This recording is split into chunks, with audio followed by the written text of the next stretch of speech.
Of Mississippi's continuing battle with obesity, there's one thing that everyone can agree on. Change must begin at the beginning. That educating children about healthy lifestyles and eating is Mississippi's best shot at a bright future. A lot of money will be needed to make that change, but even more important than money, there must be people willing to work and maybe dance too.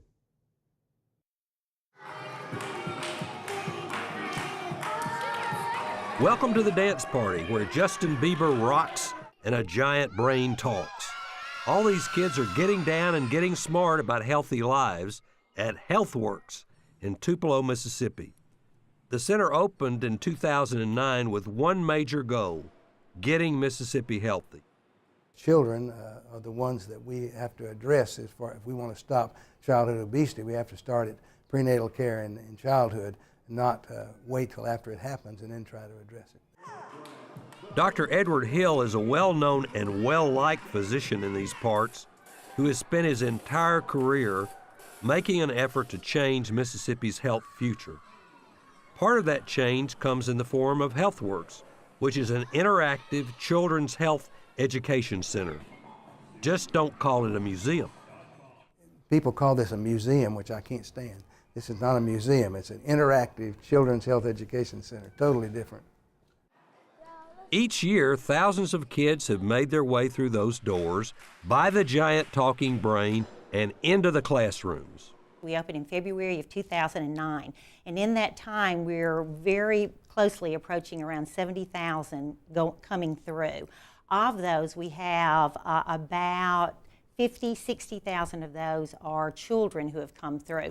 That's Donna Logan, whose job at HealthWorks has a title that only a kid could love. She's the imaginator of awesome experience at HealthWorks. And it's a job she clearly loves. From introducing the kids to Brian Brain, to picking over the fare at the Decisions Diner, Donna believes that what she's doing will make a difference in Mississippi's future. And how does obesity play into the HealthWorks mission? One of the things we're trying to do is we're trying to change habits at a very, very early age, and we have been successful with that. They're also, we found, they're learning to eat 5 servings of fruits and vegetables, and that's very important in obesity, is you can set those trends early on in eating so that when they look at their plate, they know that half of that plate should be vegetables and fruits. They look at their fist and they know that's the size of meat, or either ask for a carry-out if there's too much than that they know that they have to have those grains for energy. So we're trying to give them health literacy at a very young age so that they're able to take that home and in turn become teachers to their parents and their siblings. Sounds like a lot of fun, right? But what is amazing is it seems as though all this fun comes with some learning as well. HealthWorks has teamed up with the Mississippi State Social Science Research Center to quiz the kids about what they've learned. So we measured knowledge level from pre-visit to the center, and then 4 weeks and 3 months after the visit to the center. Amazingly enough, that knowledge level went from like 20% to 90% 3 months after these children. So they actually gained knowledge they recalled and remembered from coming. And every single step of the way is fun. Kids start out with a dance party, meet Brian Brain. From there they go to the game shows, cooking lessons, and more until they finally end up with the Funtastic Floor, an overwhelmingly loud but fun place that's all about health literacy and staying fit. 2, 1.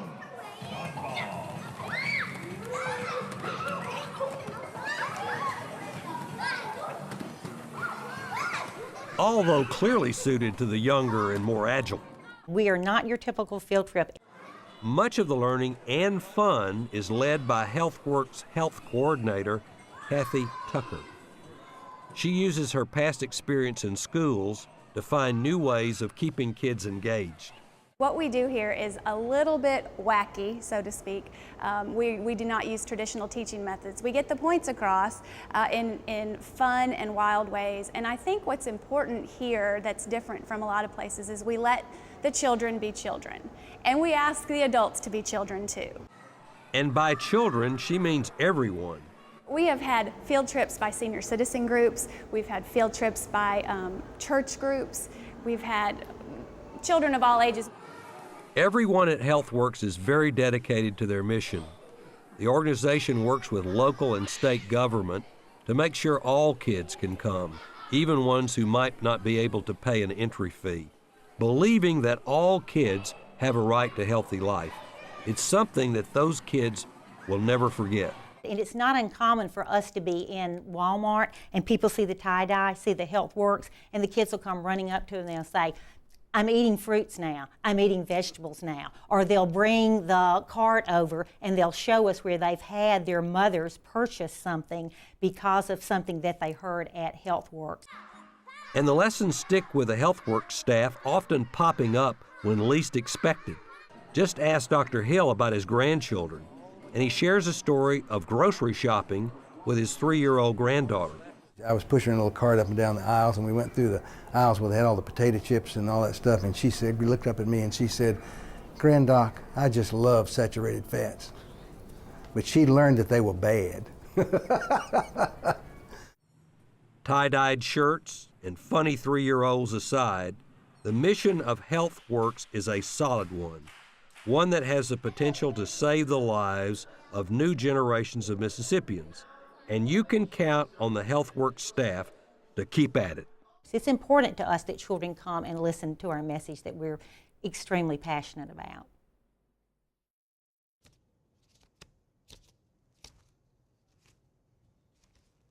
Oh, sorry, didn't see you there. As we have crisscrossed the state researching the obesity epidemic, we've been amazed by one thing: how hard some individuals are working to make a difference. They're doing it on their own with no federal support, and they're doing it with ingenuity and enthusiasm. Our next story takes us to little Ruleville, Mississippi. Smack dab in the middle of the Delta, there are easily more catfish there than people. What you're seeing is darn near a miracle. No, it's not the person doing the workout or the exercise she's doing.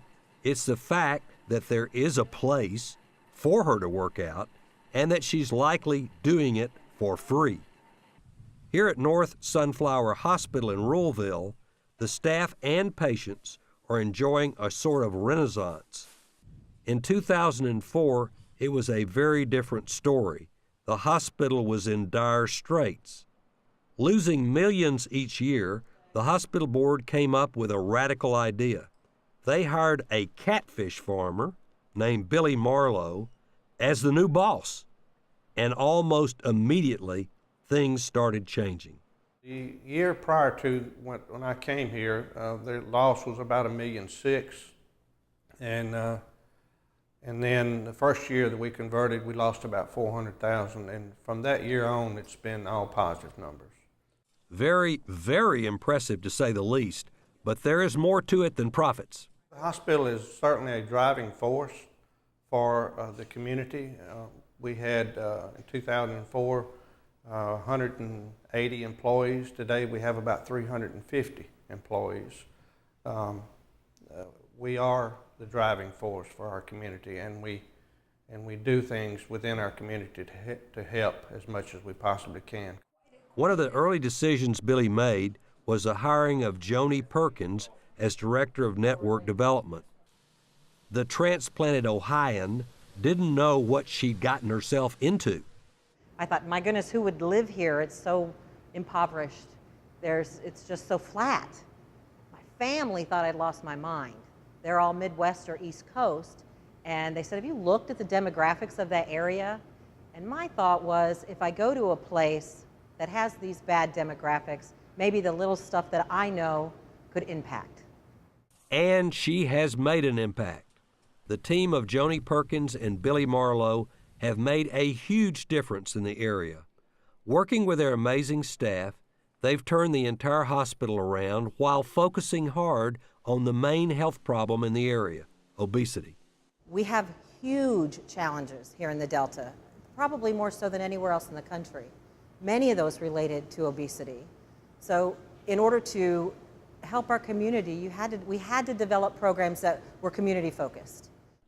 Being the businessman he is, Billy Marlowe wanted to help fight obesity while also keeping costs down at the hospital. Happy employees make happy customers. Billy Marlowe's famous words. Healthy employees make more productive employees. In order to keep our employees healthy, Billy came up with a plan. If an employee signs up to use the Wellness Center, we have a monthly fee. If you use the Wellness Center 3 times a week, every month, the fee is waived. We set goals when we enroll. When the employees enroll in the Wellness Center, they do a cholesterol, a blood sugar, and a BMI. They set your goals. If you achieve your goals at the end of your first year, your insurance premiums are free of charge to you. We're incentivized to get healthy. We're self-funded on our health insurance premium, and any claims that are paid comes directly out of the general fund. And if you're healthy, you come to work on time, you don't call in sick, and you don't have health care claims. And so if we can change the mindset of our employees to get healthy, then that saves us money. And it's not just the employees getting this deal. The center is open to the community for a fee. But what about the unhealthy residents who can't afford the extra expense? They've got it covered. If their physician feels like they need to have exercise to be part of their health care plan and they can't afford a gym membership, they're worried about putting food on the table. They're not worried, they can't even think about paying a gym membership. We have a screening process for those people, and we can allow them access to this facility regardless of their ability to pay because we're invested in our community. And don't think they just open up the doors and send people off on their own. When the physician writes a prescription for someone to come in and get exercise in our facility, they're going to get tested immediately. They're going to get their cholesterol checked, their blood sugar checked, their BMI done. They're going to get counseled by a personal trainer. And then they're going to be shown how to use the equipment, although most of the state-of-the-art equipment is self-explanatory. They have programs that run that tell you how to use it. You're going to get a personal trainer to watch over you. What do those trainers do? Hurts you. They hurt you. They're going to assess your level of fitness, and they're going to put a plan together for you to get to your optimum fitness level. The Wellness Center's not been open very long, but so far so good. But that might not be enough for Joni. She wants to see every member of the community walk through the doors. I wouldn't know why anyone wouldn't want to take advantage of this program. Ruralville's a community of about 4,000 people. We certainly want to address the needs of this community, but I believe it will expand. And as for Billy Marlowe, it's a classic case of hometown boy giving back to his community, something he plans on doing for quite a while. I was born here in this hospital. I've lived here all my life. I don't ever see me going anywhere. A lot of amazing stories in this episode of people making huge differences in their community, some with plenty of money, and some just scraping by. Proof that there is more than one way to solve Mississippi's big problem. Which leads us to this episode's homework assignment. We're going big this time around. First off, research programs in your community and get involved. It could be something like Janelle and Anthony Edwards' Fat to Fit. It could be your local school health council, or it could be something you create all on your own. Very simply, find a way to help. Let us know what that way is. Send us an email or post on the MPB Facebook page. The more Mississippi knows about ways to help, the better off we all are. Second on the list, try keeping a food journal. After all, it starts with you. If you can make yourself more healthy, you'll have more energy to help others. Keep it simple. Grab a notebook and start writing down everything you eat. We mean everything, from that morning cup of coffee to that midday snack to supper. Even add in the peppermint that you had to freshen your breath after lunch. Every single thing that goes into your mouth should also go into the journal. After a week or so, look back at what you've eaten and make a commitment to changing. Maybe it's swapping out that afternoon pick-me-up soda with a healthier snack. Maybe it's a smaller piece of meat at dinner. Baby steps. The little things you change can make a huge difference over time. And finally, create a support group. It's a proven fact if we have help, we can make changes. Make a pact with a group of friends to live healthier lives and hold each other accountable. Get together occasionally for dinner, email or talk daily about each of your healthy or unhealthy decisions. Make a Facebook page to encourage each other or come up with your own ways of helping each other. And as always, let us know how it's going. Email us at southernremedy@mpbonline.org. We always answer your emails. Plus, check out our updated website at southernremedy.org. We have all of the television and radio shows posted in addition to tons of helpful links. Our Southern Remedy diets are there, as well as links to things like BMI charts. We have a few other helpful things in the works as well, so stay tuned. Now look around me. What do you see? Money. Lots and lots of money. More money than I have ever seen in my life. I'm literally surrounded by it. Stacked up around me is $1.6 million. That's more than the gross domestic product of some countries. Yet this money won't go far in Mississippi when applied to obesity. Several times over the course of this program, we've taken you to Belzona, Mississippi, a small delta town of only about 2,000 people. And in just 2 years, it's projected that obesity is going to cost Belzona the same amount of cash as there is in this room. Belzona alone is going to need this stack, that stack, that stack over there, every single one of these $1,600,000. Now imagine what we'll need to treat the other 3 million people in our state. We're in a crisis, and we need your help. I'm Dr. Rick DeShazo. Thanks for watching.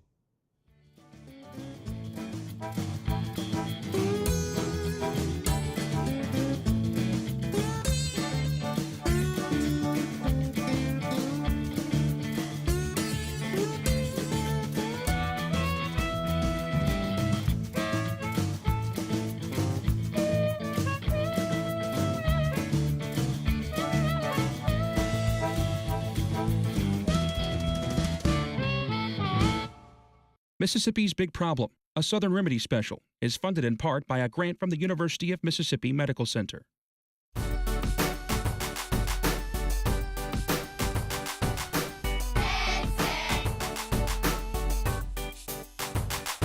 Yeah. Oh, hey, everyone. I'm just hanging out with my friend Applehead. Yeah, well, you know what? He's not only my friend, he's also my fitness friend. Your fitness friend is someone you can do exercises or activities with, and we help each other stay motivated. That's right. Although we like to spend time watching TV and playing our favorite video games, we try to spend most of our time being active.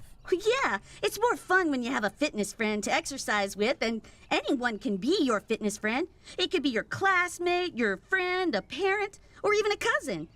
Applehead and I plan our activities and our favorite things we like to do outside, like ride a bike and play basketball.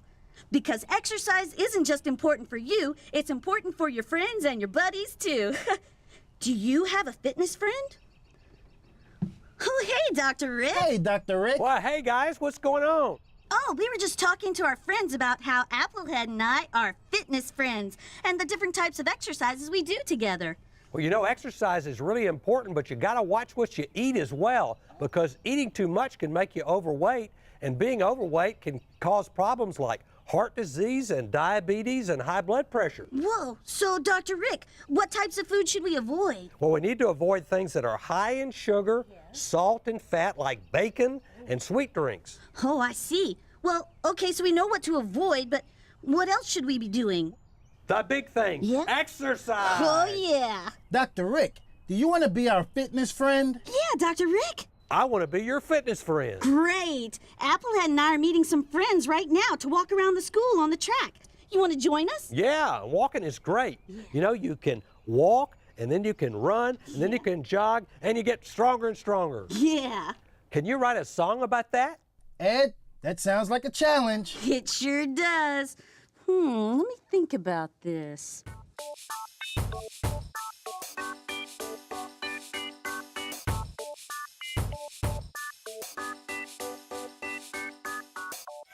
That was a great walk. Yeah, and how about the song? I got it. I'll start it off. Wanna feel great and do better in school? Well, here's the secret, so keep you cool. Try and stay active, and if you have success, you'll be happy and feeling your best. Exercise causes endorphins to be released in your brain. Do you know what that is? Well, let me explain. It affects your attitude and puts you in a good mood. Then combine this along with eating some good food. And avoiding salt, fat, and sugar is smart, so remember this for your shopping cart. And be wise, watch your portion size, and remember to get out and exercise. So don't stay in this state of stillness, because this can lead to serious illness. So get off the couch and don't be no slouch. Exercise can reduce your risk for heart disease and chronic health conditions like diabetes. It helps to maintain healthy bones, coordination, balance, and muscle tone. Staying fit is more fun with your friends, so grab a buddy and begin. We're fighting the fight of obesity in our home state of Mississippi. There's a benefit of being fit, so be wise and exercise.